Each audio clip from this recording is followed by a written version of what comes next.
Constitution is based on, and the correct answer was compromise. The 3/5 compromise, and you have the Great Compromise or the Connecticut Compromise, which set up the legislative branch of government, said that there would be two houses. The lower house, the House of Representatives, representation would be based on population. There would be an upper house, the Senate, its representation would be based on 2 per state. Okay?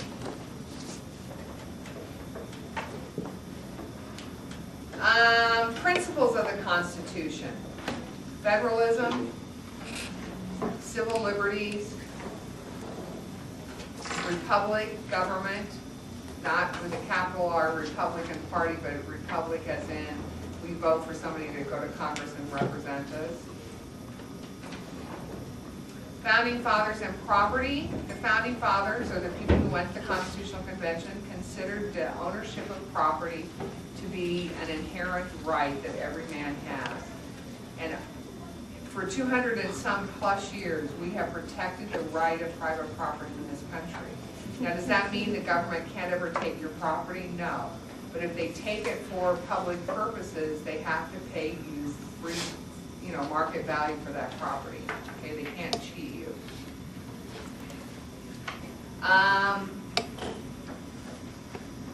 How the Founding Fathers, social and economic elites, well, if you look at them, they were the people with the education and the money to be able to play at politics. Most of the people who were at the Constitutional Convention were lawyers or landowners. Okay, they were the social, economic elites of the colony.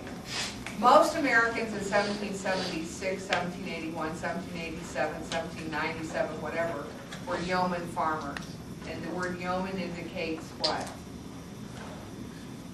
Pardon me? No. They owned their own land, okay? But what do we know about most yeoman farmers besides the fact that they owned their own land? Most of them were the S word. No. Subsistent. If you're a squatter, you don't own your land. You didn't buy it. You just plopped yourself down on it and started farming it, okay? A lot of states eventually gave you the right to own that land that you squatted on, but in the beginning, you just didn't own it.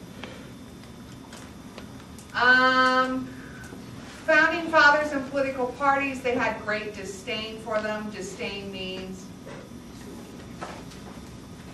they liked them or didn't like them. Did not like them. Disdain means they did not like them. It wasn't just George Washington, it was the guys who came to the Constitutional Convention who thought parties were pulling people apart, which is interesting because as soon as the Constitution is written, every Americans join into 2 camps. You're either a Federalist for this new Constitution, or you're an anti-Federalist, meaning you're against this new Constitution. The new Constitution set up a bicameral legislature, which means, right, 2 houses.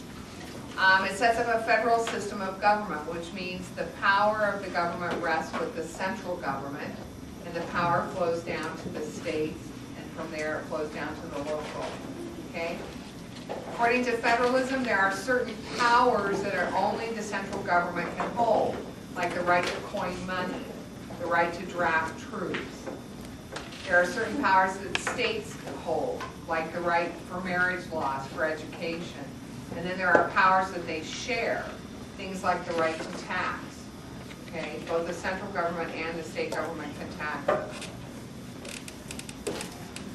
Opposition to the Constitution, why was it there? The fear of too much centralized power. Or in other words, that T word, which is really important to remember from this period of American history, which is tyranny. Okay?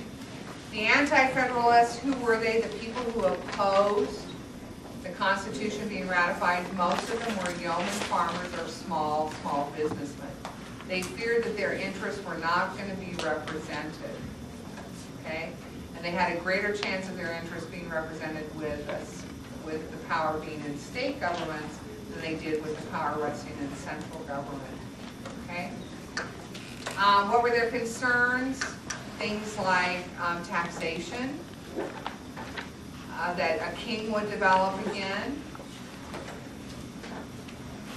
They're important, the anti-federalists are important because their concerns led to the Bill of Rights. One of the conditions for some states to ratify the Constitution became an addition of a Bill of Rights. And they did it on faith that these people would add a Bill of Rights. Okay? Remember when we came to the Constitutional Convention in 1787, the 50-some men show up in Philadelphia to write a Constitution. Some of them come thinking they're going to scrap the whole thing and write a Constitution. Some come thinking they're just going to fix the problem in the Articles. In the end, they scrapped the whole thing. Remember, they met in secret. Somebody was assigned to take Ben Franklin to dinner and home every night because he had a tendency to drink and talk. And they didn't want people to know what they were doing.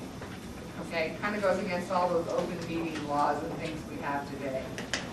The Federalist Papers, a series of essays written by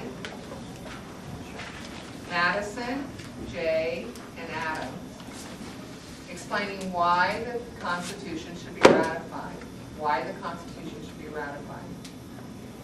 Most of the important ones are written by Madison. Okay, Madison starts out as a Federalist.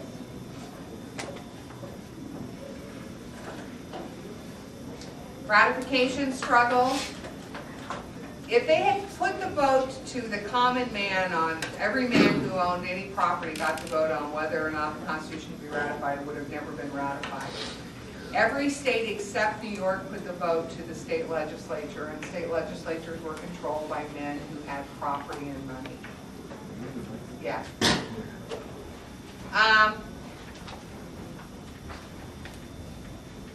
In New York, it barely passed. But the key with the Constitution was, did it take all 13 states to be ratified? No, it took 9. Once 9 were ratified, the new government was established, and that was that. They learned their lesson with unanimous stuff with the Articles of Confederation. It doesn't work. You'll never get everybody to agree. During the whole Constitutional Convention period and the ratification struggle, etc., Abigail Adams and John Adams were often separated. They wrote a lot of letters, and in one of her letters she talks about remember the women, meaning give women rights too. Do they? Not per se, no. Women really have to fight for that to be included in the language of the law. Okay?